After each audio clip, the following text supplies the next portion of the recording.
Assalamualaikum warahmatullahi wabarakatuh. Saya Anastasa akan menjelaskan materi tentang hidrokarbon.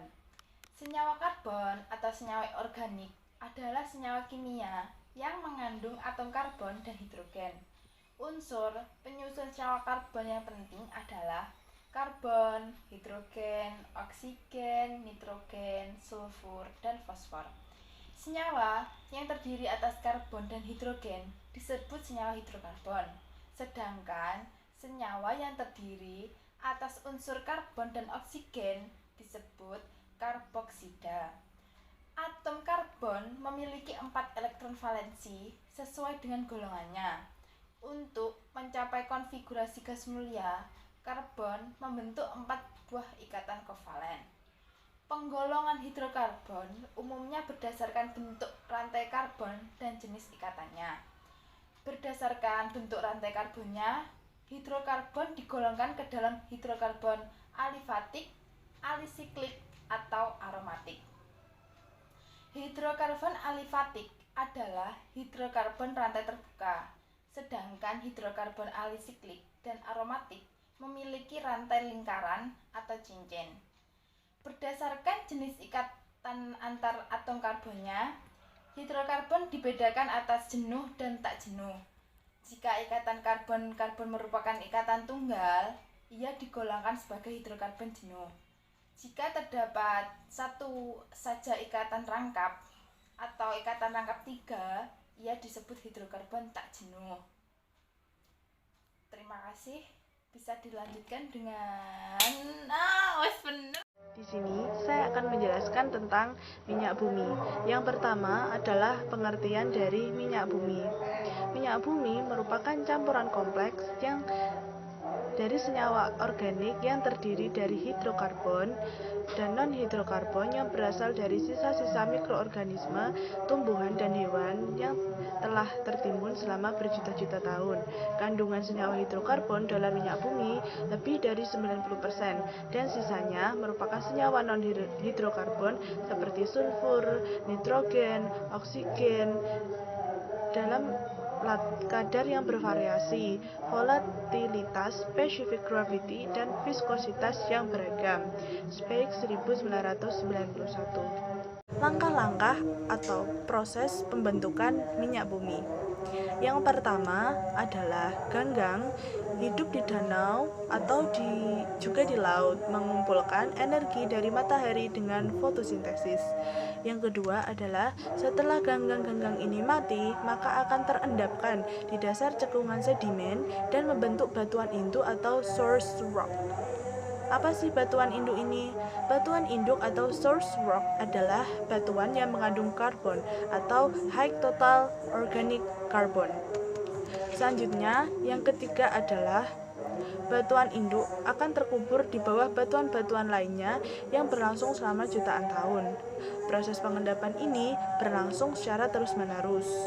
Salah satu batuan yang menimbun batuan induk adalah batuan reservoir atau batuan sarang. Apa sih yang dimaksud dari batuan sarang ini? Nah, batuan sarang ini adalah batu pasir, batu gamping, atau batuan vulkanik yang tertimbun dan terdapat ruang berpori-pori di dalamnya. Nah, jika daerah ini terus tenggelam dan terus ditumpuki oleh batuan-batuan lain di atasnya, maka batuan yang mengandung karbon ini akan terpanaskan. Semakin dalam atau masuk amblas ke bumi, maka suhunya akan semakin tinggi. Nah, perlu teman-teman ketahui bahwa minyak terbentuk pada suhu antara 50 sampai 180 derajat Celcius. Namun, puncak atau kematangan terbagus atau terbaik akan tercapai bila suhunya telah mencapai 100 derajat Celcius. Selanjutnya adalah yang terakhir atau tahap terakhir adalah karbon akan terkena panas dan bereaksi dengan hidrogen membentuk hidrokarbon. Minyak yang dihasilkan oleh batuan induk yang telah matang ini berupa minyak mentah atau crude oil.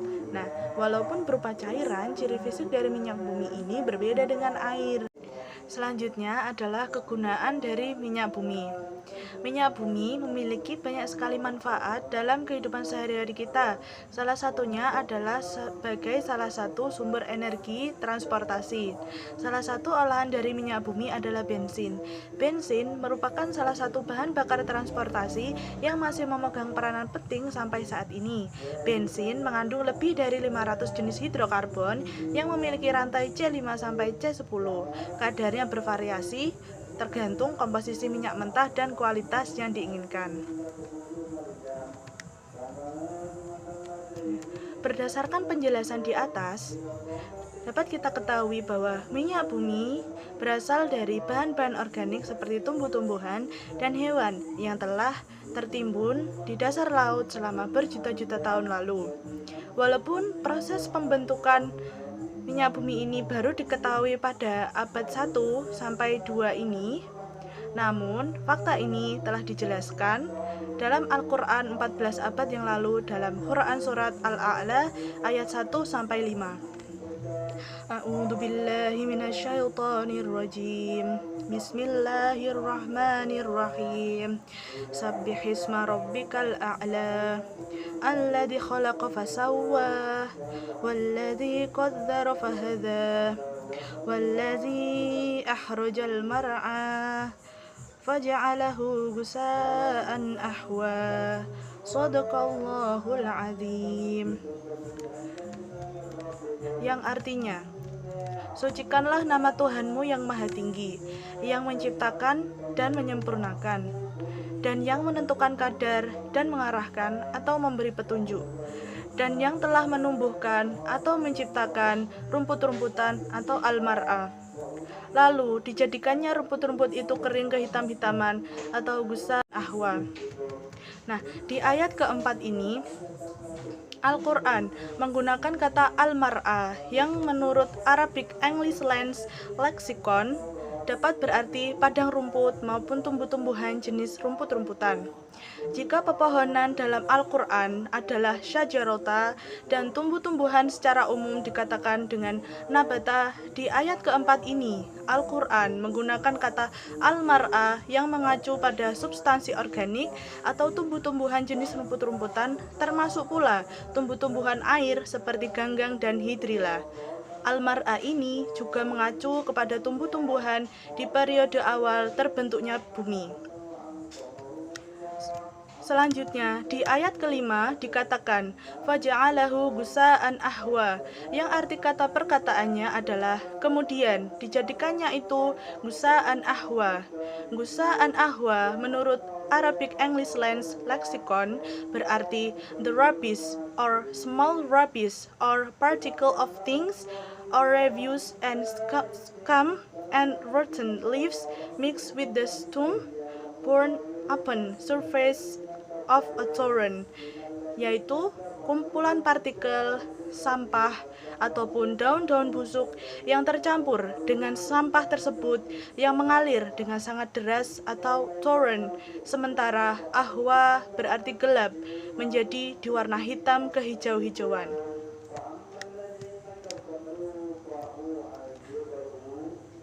Berdasarkan penjelasan di atas, ada 4 sifat minyak bumi yang telah diketahui surah Al-A'la ayat 4-5 di atas, yaitu yang pertama, berasal dari bahan organik dan mengalami pembusukan. Yang kedua adalah mengalir dengan sangat deras seperti banjir. Yang ketiga adalah berwarna kehitaman karena adanya penumpukan yang lama. Serta yang keempat adalah terbentuk di periode bumi awal, karena al-mar'a sebagai kata benda hanya digunakan 2 kali dalam Al-Quran. Satu di surah Al-A'la ayat 4 ini, dan yang kedua adalah surah An-Nazi'at ayat 31 ketika mengisahkan tentang pembentukan awal alam semesta. Selanjutnya adalah minyak bumi hanya terbentuk pada suhu dan tekanan tertentu, yaitu pada suhu atau tekanan yang tinggi, di mana apabila suhunya terlalu rendah akan mengakibatkan bakal minyak bumi tersebut memadat, dan apabila suhunya terlalu tinggi, yaitu lebih dari 232,22 derajat Celcius, akan mengakibatkan tidak dapat terbentuknya minyak bumi. Namun, sebagaimana yang telah dijelaskan di ayat kedua dan ketiga, bahwa minyak bumi terbentuk karena Allah lah yang menciptakan, menyempurnakan, dan menentukan kadar, dan mengarahkan, dan Dia menghitung segala sesuatu satu persatu. Hal ini sesuai dengan Quran Surat Al-Jin ayat 28. A'udzu billahi minasyaitonir rajim. Bismillahirrahmanirrahim.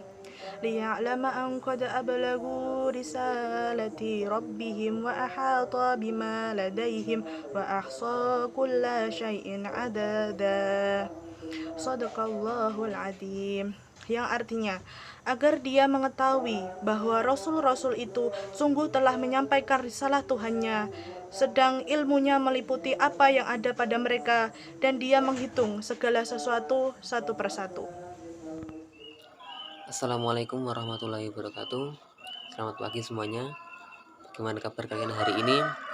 Nah, sebelum kita mulai pelajaran hari ini, alangkah baiknya kita membaca doa terlebih dahulu. Semoga pelajaran hari ini diberikan kelancaran dan keberkahan dan dapat diambil manfaatnya. Berdoa dimulai. Selesai. Nah, pada pagi hari ini kita akan mempelajari materi tentang hidrokarbon. Sebelum saya jelaskan, apakah di antara kalian ada yang mengetahui apa yang dimaksud dengan hidrokarbon? Nah, hidrokarbon merupakan salah satu senyawa organik yang paling sederhana. Seperti halnya namanya, hidrokarbon terdiri dari unsur hidrogen dan karbon yang saling berikatan. Penggolongan hidrokarbon berdasarkan bentuk rantai karbonnya, hidrokarbon dibedakan ke dalam 3 golongan, yaitu alifatik, alisiklik, dan aromatik. Nah, hidrokarbon alifatik adalah hidrokarbon rantai terbuka, sedangkan hidrokarbon alisiklik dan aromatik memiliki rantai lingkaran atau berbentuk cincin. Nah, sedangkan berdasarkan jenis ikatan antar atom karbonnya, itu hidrokarbon digolongkan ke dalam 2 bentuk, yaitu jenuh dan tak jenuh. Nah, apabila ikatan karbon-karbon pada suatu ikatan merupakan ikatan tunggal, maka ia digolongkan sebagai hidrokarbon jenuh. Sedangkan apabila salah satu saja ikatan pada suatu senyawa itu merupakan ikatan tunggal rangkap baik rangkap 2 maupun rangkap 3, maka ia digolongkan hidrokarbon tak jenuh. Nah, berdasarkan tingkat kejenuhan, hidrokarbon dibagi menjadi 3, yaitu yang pertama alkana. Alkana merupakan hidrokarbon alifatik jenuh, yaitu hidrokarbon dengan rantai terbuka dan semua ikatan karbon-karbonnya merupakan ikatan tunggal. Jadi, apabila semua rantai ikatan merupakan ikatan tunggal, itu bisa dikatakan hidrokarbon jenuh. Selanjutnya, alkena. Alkena adalah senyawa hidrokarbon yang memiliki ikatan rangkap 2. Nah, jika dibandingkan dengan rumus umum alkena mengandung lebih sedikit atom hidrogen. Oleh karena itu, alkena disebut tidak jenuh. Yang selanjutnya adalah alkuna. Alkuna adalah senyawa hidrokarbon yang memiliki ikatan rangkap 3. Nama alkuna diturunkan dari nama alkana yang sesuai dengan mengganti akhiran ana menjadi una. Sumber-sumber hidrokarbon. Nah, alkana dapat diperoleh dari beberapa sumber. Yang pertama yaitu alkana dapat diperoleh dari reduksi alkil halida dan logam. Selanjutnya, alkana dapat diperoleh dari alkil halida melalui terbentuknya senyawa Grignard kemudian dihidrolisis. Yang selanjutnya, alkana juga dapat diperoleh dari alkil halida oleh logam natrium, di mana alkana yang dihasilkan mempunyai atom karbon 2 kali lebih banyak dari atom karbon alkil halida yang digunakan. Yang kedua adalah sumber alkena. Alkena dibuat melalui pemanasan dengan katalis, yaitu dengan proses yang disebut perengakahan atau cracking. Dalam industri, alkena dibuat dari alkana melalui pemanasan dengan katalis, yaitu dengan proses yang disebut perengkahan atau cracking. Yang ketiga adalah sumber alkuna. Alkuna dihasilkan dari gas alam, namun juga bisa dihasilkan dari reaksi kalsium karbida. Alkuna bisa dihasilkan dari reaksi kimia. Alkuna banyak digunakan untuk pembuatan plastik melalui polimerisasi. Selanjutnya adalah kegunaan hidrokarbon. Nah, di era saat ini hidrokarbon memegang peranan penting dalam kehidupan. Hampir semua aspek kehidupan itu terdapat hidrokarbon di dalamnya. Berikut ada beberapa hidrokarbon dalam tiap aspek kehidupan manusia. Yang pertama, dalam aspek pangan. Semua bahan bakar fosil seperti batu bara, minyak bumi, dan gas merupakan sumber utama hidrokarbon. Hidrokarbon berupa minyak dan gas kebanyakan digunakan sebagai bahan bakar untuk menghasilkan energi dan memanaskan ruangan. Penyulingan minyak bumi menghasilkan bensin, bahan bakar diesel, minyak pemanasan, minyak pelumas, lilin, dan aspal. Kurang lebih 4% penggunaan minyak bumi untuk bahan baku industri kimia yang menghasilkan bahan-bahan penting untuk kehidupan sehari-hari seperti plastik, tekstil, farmasi, dan lain sebagainya. Nah, untuk penjelasan lebih lengkap tentang minyak bumi dan senyawa-senyawa yang dihasilkannya lewat destilasi fraksinasi akan dibahas pada bab minyak bumi dan gas alam. Hidrokarbon mempunyai turunan senyawa yang banyak sekali. Nah, dan semua senyawa karbon atau senyawa organik merupakan senyawa turunan hidrokarbon karena unsur utama penyusunnya adalah hidrogen dan karbon. Senyawa turunan hidrokarbon mempunyai kegunaan yang sangat banyak dan mencakup semua bidang kehidupan. Bahan makanan merupakan keperluan hidup manusia di bidang pangan.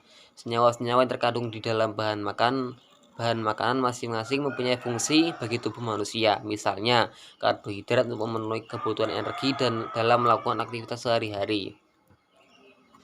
Senyawa karbon lainnya yang terdapat dalam makanan yaitu adalah protein dan lemak. Nah, di era sekarang ini banyak sekali makanan dan minuman yang dikemas dengan cita rasa dan aroma yang beraneka ragam serta dapat disimpan dalam jangka waktu yang lama. Nah, pada makanan ini telah ditambahkan beberapa zat adiktif makanan. Bahan dasar zat adiktif ada yang berasal dari hidrokarbon yaitu benzena. Nah, zat adiktif yang berasal dari senyawa hidrokarbon misalnya pemanis sakarin dan sodium siklamat, keduanya mengandung bahan dasar benzena. Nah, bahan pengawet lainnya yang mengandung bahan dasar senyawa turunan benzena yaitu natrium benzoat yang biasa digunakan untuk pengawet manisan buah dan minuman. Yang selanjutnya adalah pada bidang papan atau tempat tinggal. Nah, kalau kita perhatikan lagi, pada setiap bangunan rumah yang kita miliki itu ada beberapa bahan yang di dalamnya terkandung hidrokarbon, antara lain adalah cat, kemudian kaca plastik, kemudian cat yang bahan dasarnya berupa etena, metana, dan butena. Nah, selain cat, bahan bangunan lain yang dibuat dari macam-macam polimer hidrokarbon, misalnya daun pintu, atap plastik, bak mandi, dan pipa air.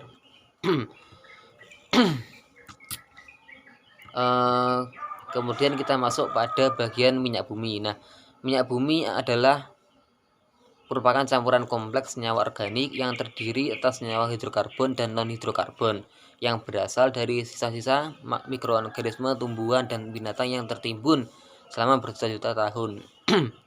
Jadi, minyak bumi itu merupakan senyawa gabungan dari senyawa hidrokarbon dan non-hidrokarbon yang berasal dari sisa makhluk hidup baik berupa mikroorganisme, tumbuhan, maupun binatang yang tertimbun selama jutaan tahun di bawah tanah. Nah, kandungan senyawa hidrokarbon dalam minyak bumi lebih dari 90% dan sisanya merupakan senyawa non hidrokarbon seperti sulfur, nitrogen, oksigen dalam kadar yang bervariasi volatility, spesifik gravity, dan viskositas yang beragam. Senyawa hidrokarbon merupakan senyawa organik yang terdiri dari karbon dan hidrogen. Hidrokarbon merupakan salah satu kontaminan yang dapat berdampak buruk bagi manusia maupun lingkungan. Minyak bumi dan turunannya merupakan salah satu contoh dari hidrokarbon yang banyak digunakan oleh manusia dan berpotensi mencemari lingkungan. Komposisi dan proses terbentuknya minyak bumi. Nah, minyak bumi hasil pertambangan yang belum diolah dinamakan minyak mentah. Minyak mentah merupakan campuran yang sangat kompleks.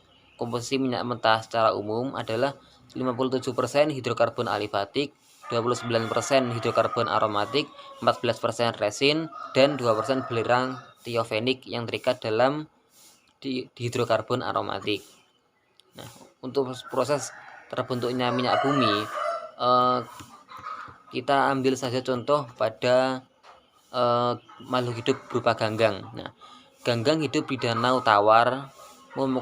Ketika ada ganggang hidup di danau tawar, terus ganggang itu mengumpulkan energi dari matahari dengan berfotosintesis. Nah, setelah ganggang ini mati, maka akan terendapkan di dasar sekuan sedimen dan membentuk batuan induk. Batuan induk adalah batuan yang mengandung karbon. Batuan ini bisa batuan hasil pengendapan di danau, di delta, maupun di dasar laut. Proses pembentukan karbon dari ganggang menjadi batuan induk ini sangat spesifik. Itulah sebabnya tidak semua cangkungan sedimen akan mengandung minyak atau gas bumi. Jika karbon ini teroksidasi, maka akan terurai dan bahkan menjadi rantai karbon yang tidak mungkin dimasak. Selanjutnya, batuan induk akan terkubur di bawah batuan-batuan lainnya yang berlangsung selama jutaan tahun. Nah, proses pengendapan ini berlangsung terus-menerus. Salah satu batuan yang menimbun batuan induk adalah batuan reservoir atau batuan sarang. Batuan sarang adalah batu pasir, batu gamping, atau batuan vulkanik yang tertimbun dan terdapat ruang berpori-pori di dalamnya. Jika daerah ini terus tenggelam dan terus ditumpuki oleh batuan-batuan lain di atasnya, maka batuan yang mengandung karbon ini akan terpanaskan. Semakin ke dalam atau masuk amblas ke bumi, maka suhunya akan bertambah.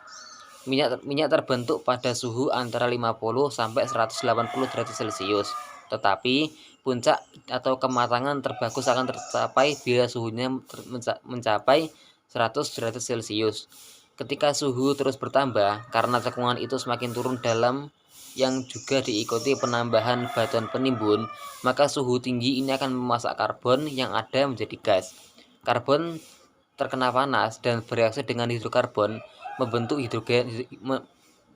karbon terkena panas dan bereaksi dengan hidrogen membentuk hidrokarbon.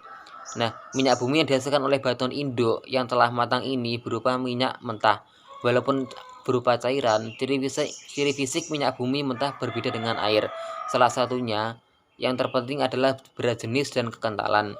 Kekentalan minyak bumi mentah lebih tinggi dari air, namun berat jenis minyak bumi mentah lebih kecil dari air. Minyak bumi yang memiliki berat jenis lebih rendah dari air cenderung akan pergi ke atas ketika minyak tertahan oleh sebuah bentuk batuan yang menyerupai mangkok terbalik, maka minyak ini akan tertangkap dan siap ditambang. Kegunaan selanjutnya adalah kegunaan minyak bumi.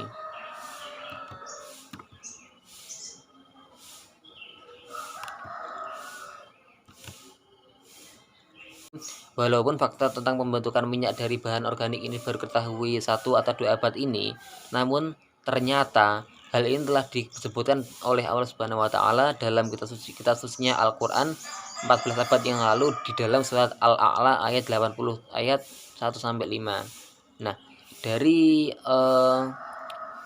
sini saja dapat kita simpulkan bahwa sesungguhnya Al-Qur'an itu bersifat universal atau menyeluruh. Jadi Al-Quran itu tidak hanya berfokus pada agama saja, namun semua ilmu apapun yang ada di kehidupan ini itu ada di dalam Al-Quran. Tentu saja ini materi kimia tentang hidrokarbon dan minyak bumi yang baru ditemukan beberapa abad belum lama ini. Namun hal ini telah ditemukan telah disebutkan oleh Allah Subhanahu wa taala di dalam kitab sucinya. Nah, dari sini dapat kita simpulkan bahwa Al-Qur'an itu bersifat universal, menyeluruh, mencakup semua ilmu dan bersifat sampai akhir zaman. Jadi dari dulu diturunkan sampai sekarang pun masih dipakai. Mungkin cukup sekian yang dapat saya sampaikan. Apabila ada kurang lebihnya saya mohon maaf. Mari kita akhiri pelajaran hari ini dengan mengucapkan walhamdulillahirabbil alamin. Semoga kita dapat mengambil berkah dari apa yang kita pelajari pada pagi hari ini. Alhamdulillahirabbil alamin. Sekian dari saya, ada kurang lebihnya saya mohon maaf. Wassalamualaikum warahmatullahi wabarakatuh.